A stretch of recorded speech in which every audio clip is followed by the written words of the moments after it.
Hola, ¿cómo están? Yo soy David Barrientos. Bienvenidos y bienvenidas a The Week. Somos un espacio en donde resumimos las noticias más importantes de Costa Rica y el mundo. Como saben, la semana pasada no tuvimos episodio, pero estamos de vuelta. No al 100, porque no siempre estamos al 100. Y eso no tiene nada de malo. Está bien no estar bien. Gracias por los mensajitos que enviaron por Instagram. Los aprecio mucho. Como ustedes saben, este proyecto periodístico solo sobrevive gracias al apoyo de nuestra comunidad, así que queremos invitarles a que se sumen a nuestro grupo de donantes. Para eso pueden ingresar a www.patreon.com/lauratica o hacernos un simpe móvil al 8607-6470. Su colaboración es vital para seguir en contacto y hacer crecer nuestra comunidad de oyentes. Otra forma de apoyarnos es hablarle de nuestro podcast a un amigo o amiga, familiar tal vez, y compartir nuestro contenido en redes sociales. Esta semana repasamos la torpeza del ICE con el anuncio de racionamientos eléctricos, la adjudicación del nuevo hospital de Cartago, los recientes hechos de violencia contra las mujeres y otras cosas más. Iniciemos.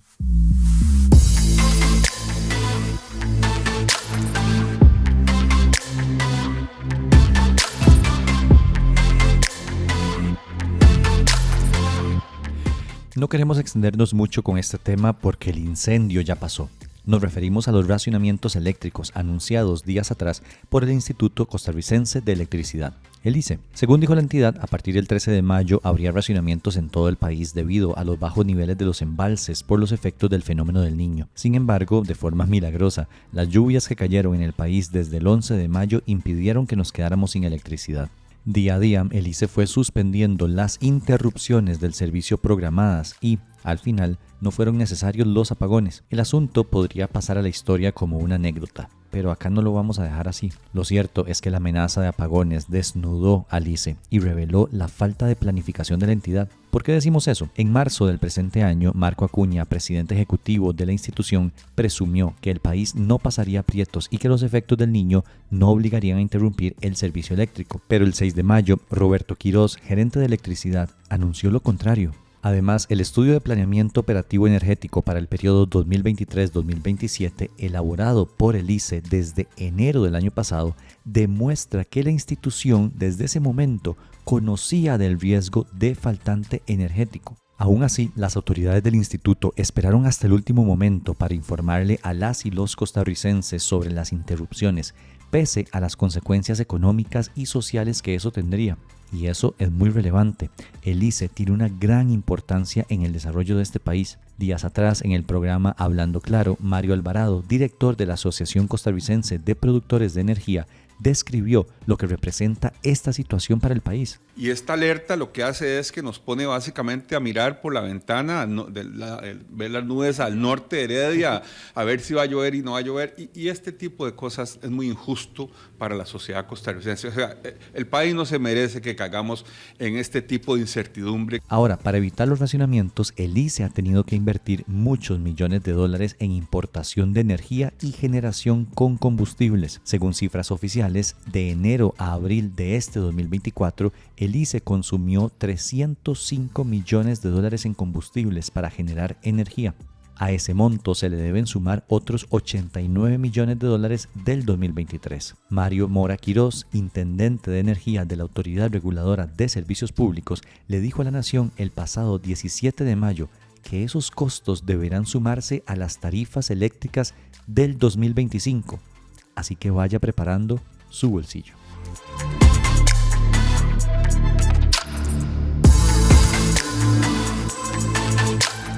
El miércoles pasado, la Junta Directiva de la Caja Costarricense de Seguro Social tomó una decisión que los cartagineses han esperado por años. Me refiero a la adjudicación de la construcción del nuevo centro médico de esa provincia, valorado en 314 millones de dólares. El Hospital Maximiliano Peralta en Cartago es uno de los más hacinados del país. Sus instalaciones son muy viejas y la mayoría de servicios no cumple con las demandas de la población local. Una muestra de ello ocurrió 2 meses atrás, cuando el área de emergencias llegó a tener un nivel de saturación de 105%. La votación para avanzar con el nuevo centro médico quedó 6 contra 3. Los 6 votos afirmativos provinieron de los 3 representantes de los patronos y de los 3 representantes de los sectores sociales. mientras que los 3 votos en contra fueron de Marta Esquivel, presidenta ejecutiva de la entidad, y los otros 2 representantes del gobierno.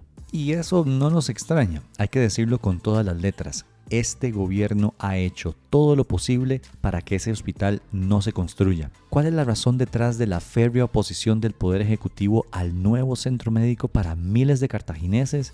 No la sabemos, pero el argumento que han expuesto es que el terreno comprado por la Caja desde 2011 no es apto para la construcción. Y cuando decimos argumento, estamos siendo muy generosos con el gobierno, porque muchas de las cosas dichas para cuestionar el inmueble son ridículas. Por ejemplo, en mayo de 2023, Rodrigo Chávez leyó un informe interno de la Caja en el que se afirmaba que el terreno no era viable para la obra. Que yo tengo un oficio firmado por don Rohani Binda Sumaña, de área de diseño de la Caja, y la licenciada Lorena Barrantes Fernández, de área de planificación, donde dicen, con respecto al uso dado de su entorno en donde predomina la industria química y el almacenamiento de combustibles, se considera que no es adecuado por la peligrosidad que presentaría a los usuarios en caso de una emergencia generada por un incendio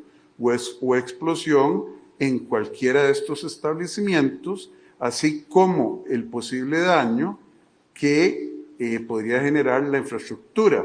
Esa es la conclusión del área de diseño y del área de planificación sobre ese lote. Pero hay un detallito. Lo leído por Chávez no se refería al terreno comprado por la Caja para el nuevo hospital de Cartago, en el Guarco, sino a otro lote, ubicado en El Fierro, que ya había sido descartado. ¿Se puede ser más torpe? Sí se puede. En enero de 2024, Marta Esquivel dijo que se necesitaba traer expertos en fallas sísmicas de California para que analizaran si era peligroso construir el nuevo centro médico. Según ella, ya eso se había coordinado con la Embajada de Estados Unidos en Costa Rica, pero la embajada desmintió a Esquivel y afirmó que no estaba coordinando ninguna visita de ese tipo. A Esquivel también se le ocurrió que el Tecnológico de Costa Rica en Cartago donara unos terrenos dentro del campus universitario. También hemos escuchado hasta a Pilar Cisneros diciendo que en la zona seleccionada para el nuevo hospital podría haber una emergencia nuclear. Claro, porque en Costa Rica se produce energía nuclear. Aquí no hay ninguna simulación. Esto es la realidad. Cartagos, esto es la realidad. Es decir, vean la cantidad de industrias químicas. Hay una industria que está pegado, dice procesamiento de desechos. Yo no le he ido a visitar, no sé qué tipo de desechos, pero eso está pegado a lo que sería el nuevo hospital de Cartago. Nadie está planeando un accidente. ¿Ustedes creen que el accidente de Chernobyl fue planeado? ¿Ustedes creen que el accidente en la planta nuclear de Fukushima en Japón fue planeado? Se llaman accidentes, pero todas estas industrias químicas están sujetas a tener un accidente. Lo cierto es que existen múltiples estudios de la Caja y de profesionales externos que avalan el terreno. Además, el Colegio Federado de Ingenieros y Arquitectos reafirmó desde enero del presente año que no hay razones técnicas para impedir el proyecto. Incluso la Secretaría Técnica Nacional Ambiental, SETENA, dio la viabilidad ambiental a la obra. La última carta de los representantes del gobierno para impedir el proyecto fue jugada el miércoles pasado en la sesión de junta directiva, cuando propusieron declarar desierta la licitación de la construcción. Pero ese planteamiento fue rechazado por los miembros que representan a los patronos y a los sectores sociales. La construcción fue finalmente adjudicada a la compañía promotora y desarrolladora mexicana de infraestructuras, luego de un concurso que inició desde 2022 y en el que participaron 4 empresas con ofertas que oscilaron entre 263 millones y 419 millones de dólares. Todo este proceso ha sido tan desgastante que la noticia de que se avanzará con el proyecto motivó una celebración de decenas de personas en el centro de esa provincia.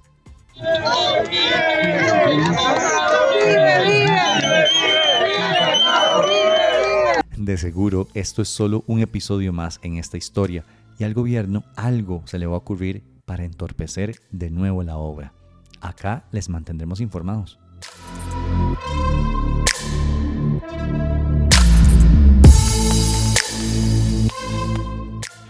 Femicidios, todas las semanas, por todo el país.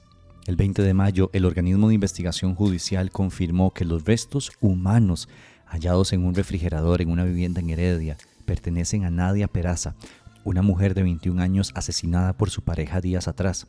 El hombre, de apellidos Busano Paisano, fue detenido y se le dictó 1 año de prisión preventiva mientras avanza una investigación judicial en su contra. El hallazgo del cuerpo de Nadia en un refrigerador abandonado en el patio de una casa es macabro, igual que los datos relacionados con feminicidios en el país. Según un reportaje especial de La Data Cuenta, una plataforma de periodismo especializada en manejo de datos, 448 mujeres fueron asesinadas por su condición de género desde 2007. Solo en 2023, la Fiscalía Adjunta de Género contabilizó 18 feminicidios. De los últimos años, 2020 fue en el que hubo más, con 30 casos. Además de los 18 feminicidios registrados el año pasado, hasta febrero de este año había 37 casos en investigación para determinar si se trataba de una muerte violenta por razones de género. La Ley de Penalización de Violencia contra las Mujeres establece 2 tipos de feminicidios. El primero está relacionado con muertes provocadas por cónyuges o parejas de las víctimas. Eso incluye relaciones de noviazgo, convivencia o cualquier otra similar. Esa categoría impone penas de 20 a 35 años de cárcel. La segunda categoría está definida en el artículo 21 bis de esa ley. Se trata de casos en los que el agresor se aprovecha de un vínculo de confianza, como una amistad, parentesco o relación de poder con la víctima. También contempla los casos en los que el autor tiene antecedentes de violencia contra las mujeres o en el ámbito familiar, laboral o estudiantil. Otras variables mencionadas en ese artículo son cuando el agresor es cliente explotador sexual, tratante o proxeneta, cuando el agresor comete el hecho para preparar, facilitar, consumar u ocultar un delito sexual, o cuando el agresor haya cometido el hecho utilizando a la víctima como un acto de venganza, represalia o cobro de deudas en crímenes organizados de narcotráfico u otros delitos conexos, entre otras condiciones. En esos casos también se penaliza con 20 a 35 años de prisión. Según el trabajo de La Data Cuenta, que por cierto les recomiendo que lo busquen en internet, desde 2009, 125 hombres fueron condenados por feminicidio y 238 fueron condenados por tentativa de feminicidio. Solo entre 2016 y 2023, 257 hijos o hijas se quedaron sin sus madres producto de este tipo de asesinato. Los datos son duros, pero la realidad es que estamos hablando de personas. Esto es algo a lo que le debemos prestar mucha atención. No es posible que el machismo esté matando a tantas mujeres en este país. Es muy doloroso pensar que un hombre prefiere a su pareja muerta antes que sin él o con otra persona. Las autoridades deben tomarse en serio su trabajo de prevención y las autoridades judiciales deben condenar a todas las personas que cometan crímenes como estos.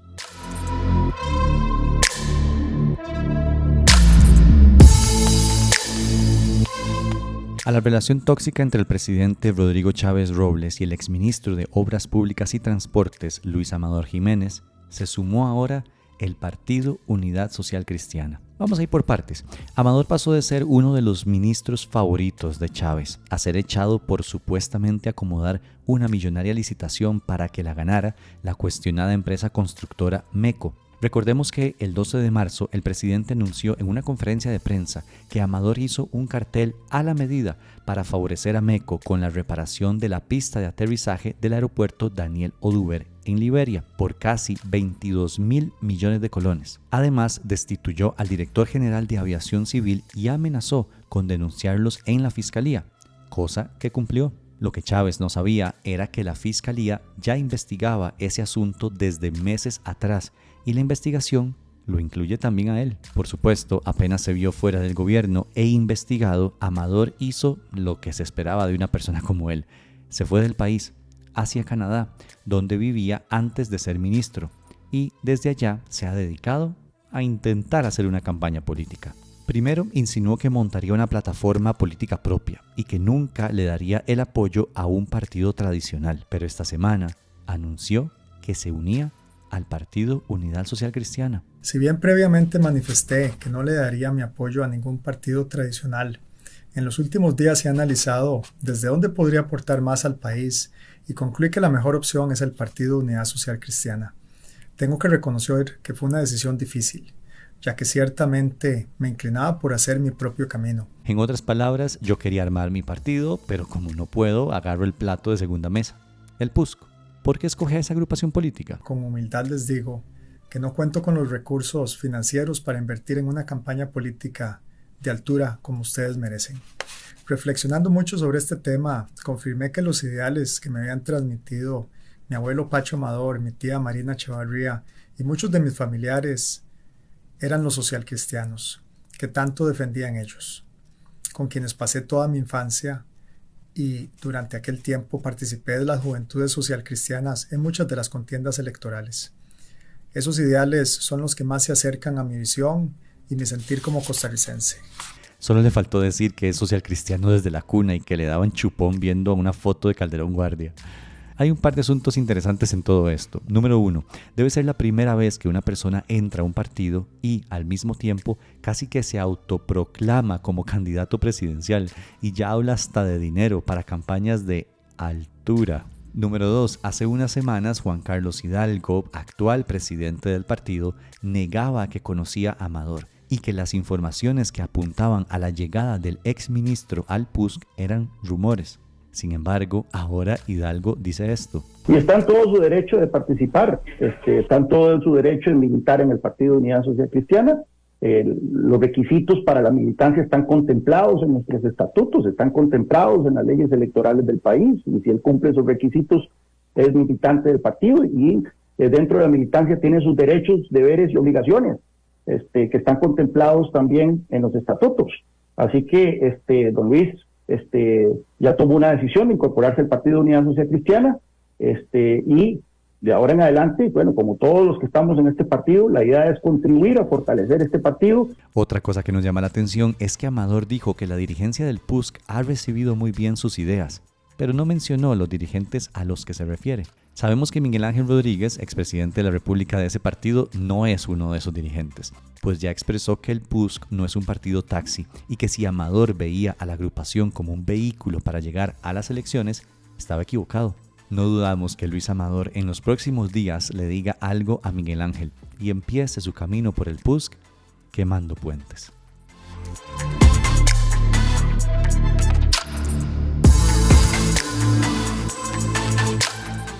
En noticias internacionales, esta semana conocimos que el fiscal jefe de la Corte Penal Internacional solicitó que se emita una orden de captura internacional contra el primer ministro de Israel, Benjamín Netanyahu, y su ministro de Defensa, Yoav Gallant, además de 3 responsables de Hamas. Eso significa que en cualquier momento pueden detener a los líderes israelíes por el genocidio que cometen en Gaza o capturar a los líderes de Hamas por actos terroristas. La respuesta es no, pero se trata, según la agencia de noticias France 24, de un poderoso acto simbólico. Aunque, bueno, Noruega por lo menos sí dijo que lo detendría si el israelí entra a su territorio. Los cargos que le achacan a Netanyahu y a Gallant son inanición deliberada de civiles, asesinato deliberado y exterminio o asesinato. Según un reporte de esa misma agencia de noticias, es raro que los jueces no confirmen una orden de detención. Sin embargo, como Israel no ha ratificado el Estatuto de Roma, texto base de la Corte Penal Internacional que rige su funcionamiento, el país no está obligado a cooperar con el tribunal. Estados Unidos tampoco está obligado a cooperar. La única opción para detener a Netanyahu y el resto de involucrados es que se confirme la orden de detención, pongan un pie en alguno de los 124 Estados miembros y las fuerzas policiales de esos países decidan detenerlo, algo que claramente es muy difícil. El tema acá es que ya el mundo va viendo cada vez más y también aceptando que Israel está cometiendo atrocidades en Gaza. No es posible que en pleno 2024 permitamos que algo así suceda y que no pase absolutamente nada. La historia, lamentablemente, se está repitiendo ante nuestros ojos.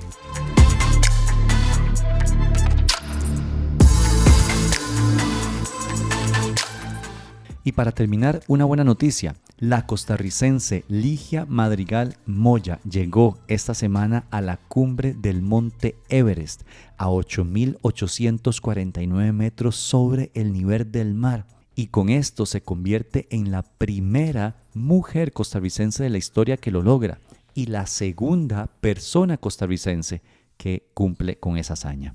Esta es la segunda vez que Ligia intenta escalar este punto más alto del planeta. El año pasado lo intentó, pero por condiciones climáticas no pudo llegar a la cumbre. Ahora Ligia está en ese proceso de descender del monte Everest. Aquí es donde pasan la mayoría de accidentes porque el descenso es bastante complicado.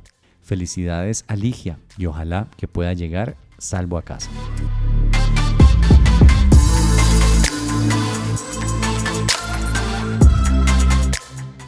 Esto fue un resumen de las cosas más importantes que sucedieron del 20 al 24 de mayo en Costa Rica y el mundo. Recuerden que pueden seguirnos en redes sociales, @lauratica. Pueden compartir este podcast para que le llegue a más gente. Pero lo más importante que pueden hacer es apoyarnos con su financiamiento en www.patreon.com/lauratica o a través de Simpemóvil al 8607-6470. Chao.